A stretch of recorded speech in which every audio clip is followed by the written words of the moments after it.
Hi everyone, this is Gaurav here. Welcome you all on Defense Post YouTube channel. So today I am here to share my serious journey with all of you. I started my journey back in 2021. I had the same dream, same enthusiasm, same energy to become a flying officer for the Indian Air Force. And it's been an year this journey has ended now. When I started, serious was the only option I was left with, and I had only three attempts. Fortunately, I cleared for the two. But in my first attempt, I did a very common mistake that I found a lot of defense aspirants do, and that is they start watching random videos and they don't prepare the entire month to month roadmap for that. अब यहाँ पे क्या होता है कि जब आप random videos देखते हो यूट्यूब के ऊपर, यूट्यूब पे most of the videos, almost 90% of the video जो भी होते हैं, उनके अंदर क्वालिटी कंटेंट नहीं होता है। 50 मिनट्स के वीडियो के अंदर सिर्फ 10 से 20 मिनट्स तक की वीडियो जो लेंथ होती है, उसी में ही आपको वैल्यूएबल कंटेंट मिलता है। 30 से 40 मिनट्स में आपको सिर्फ रैंडम चैट्स, टॉकिंग्स एंड ऑल में आपका टाइम वेस्ट होता है। So don't do that thing. Now you may ask what is the better option. Go for a systematic course, क्योंकि एक कोर्स के अंदर आपको सारी चीजें सिस्टमेटिक तरीके से मिल जाती हैं। अब वहां पे क्या होता है कि आपका टाइम बच जाता है, but this is something I don't call it as a best option.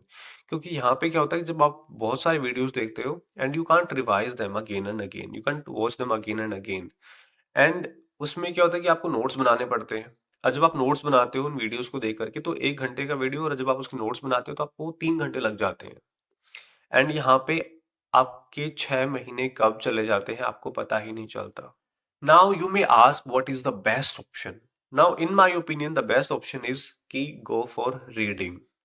अब रीडिंग में क्या होता है कि आपकी ओवरऑल वोकेबलरी, कम्युनिकेशन, प्लस आपकी इवेंचुअली हेल्प होती है इंग्लिश सब्जेक्ट के अंदर। अब यहाँ पे आप दो तरीके से प्रिपेयर कर सकते हो। द फर्स्ट वन इज कि आप ऑफलाइन प्रिपेयर कर रहे हो तो you can go for the NCERTs.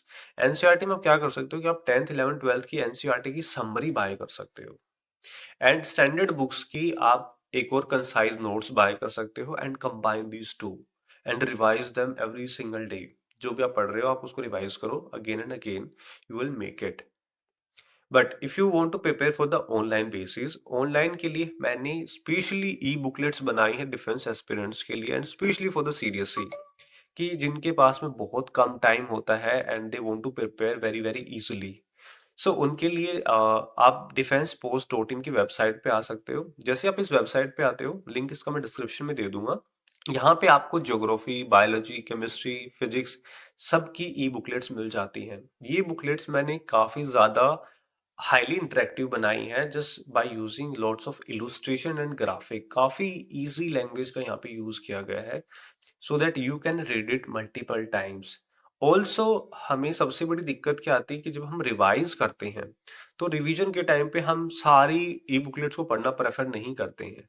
तो उसके लिए मैंने यहाँ पे एक स्पेशली रिवीजन के लिए अलग से एक ई बुकलेट दी हुई है, जिसमें आप क्या कर सकते हो कि आप जब रिवाइज करते हो तो वो एक पूरी पीडीएफ में आप पूरी जितनी भी समरीज है सारी, वो आप एक दिन के अंदर कवर कर सकते हो, जो आपकी इवेंचुअली रिवीजन में हेल्प करती है। Let me show you how it looks like. ये है केमिस्ट्री की e booklet. This is how the material is all design. It is quite easy, सिर्फ रेलेवेंट और काफी कंसाइज तरीके से बनाया गया है। इसमें सारी एनसीईआरटी से लेकर के एंड स्टैंडर्ड बुक्स तक को कवर किया गया है। Now comes to the main part कि how we start our preparation for the SSB. अब बहुत सारे बच्चे, और इवन कि मैंने भी अपनी गलती की थी अपने सेकंड अटेम्प्ट में, कि हम जो एसएसबी की प्रिपरेशन स्टार्ट करते हैं वो करते हैं रिटर्न के बाद में। This is the biggest mistake we did. अब यहाँ पे क्या करना होता है कि जब आप अपनी सीडीएस की प्रिपरेशन स्टार्ट करते हो, रिटर्न की प्रिपरेशन स्टार्ट करते हो, 1 घंटा, जस्ट 1 घंटा आप निकालिए और उसमें अपनी एसएसबी की प्रिपरेशन स्टार्ट कीजिए। अब एसएसबी की प्रिपरेशन को स्टार्ट कैसे करें? एसएसबी की प्रिपरेशन स्टार्ट करने से पहले आप अपने आप को एनालिसिस करिए, ब्रीफ एनालिसिस करिए, कि आप जो है अपनी पर्सनैलिटी के ट्रेट्स को नोट डाउन कीजिए। कि जैसे हमारे पास में 15 OLQs होती हैं, आप उनके ऊपर अपने आप को कंपेयर कीजिए कि मैं कहाँ फिट बैठता हूँ। Like suppose take an example of responsibility. If you feel कि you do your daily work, if you don't procrastinate in your working, like you are quite conscious regarding your daily task, that shows that you are highly responsible for your daily life. So यहाँ पे आप अपने आप को एक तरीके से एक सॉर्ट ऑफ मार्किंग कर सकते हो कि आप अपनी अपने आप को एक पैरामीटर पे अपने आप को शो कर सकते हो कि हाँ, कि मेरी जो रिस्पॉन्सिबिलिटी है वो 10 आउट ऑफ 7, 8 या 9 तक आती है। And this is how you compare yourself on all these parameters of 15 OLQs। अब जैसे जैसे आप अपने रिटर्न की प्रिपरेशन स्टार्ट करते हैं, आप अपना जो टाइमिंग है, रिटर्न जैसे आपका पास आता है, आप रिटर्न पे फोकस रखिए, लेकिन 1 से 2 घंटे, 1 से 2 घंटे आप जो है अपने एसएसबी की प्रिपरेशन को दीजिए। साइकोलॉजी के लिए आप क्या कर सकते हो कि स्टार्ट रीडिंग बुक्स, बिकॉज जब आप समझते हो दूसरे लोगों को, तब जाकर के आपको रियलाइज होता है कि मेरी साइकोलॉजी कहाँ फिट बैठती है। And for that is best option is start reading biographies.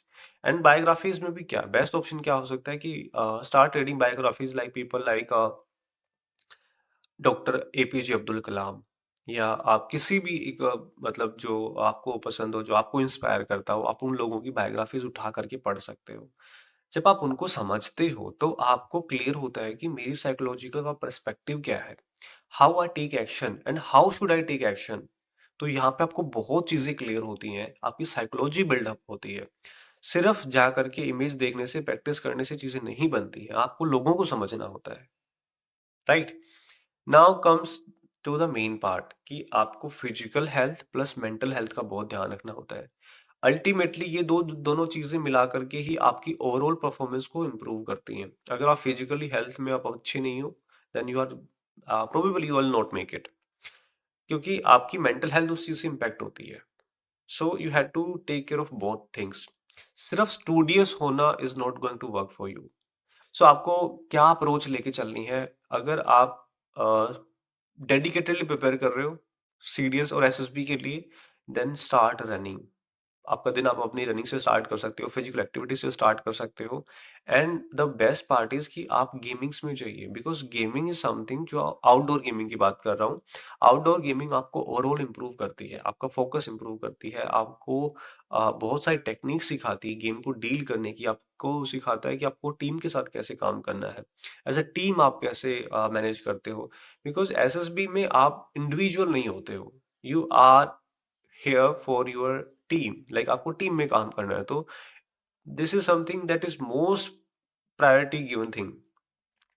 अब उसके बाद आता है कि आपको mental health plus physical health plus psychology, अगर आपने तीनों चीजें सही कर ली, तो they are 90% chances you will make it. Right. ना रिटर्न के बाद में आप डायरेक्ट कोचिंग के लिए जाते हो। अब कोचिंग में जाने से पहले अगर आपका फाउंडेशन रेडी है, तो वहां पे क्या होता है कि अगर आप कोई बेसिक बेसिक मिस्टेक कर रहे हो, तो वो सारी आपको पता चल जाती है कि मैंने अभी तक क्या क्या गलतियां करते आ रहा था। क्योंकि एक मेंटर जो गाइड करता है, उसकी बराबरी करना is not next to impossible, because you as a your self can not mentor your self. Right.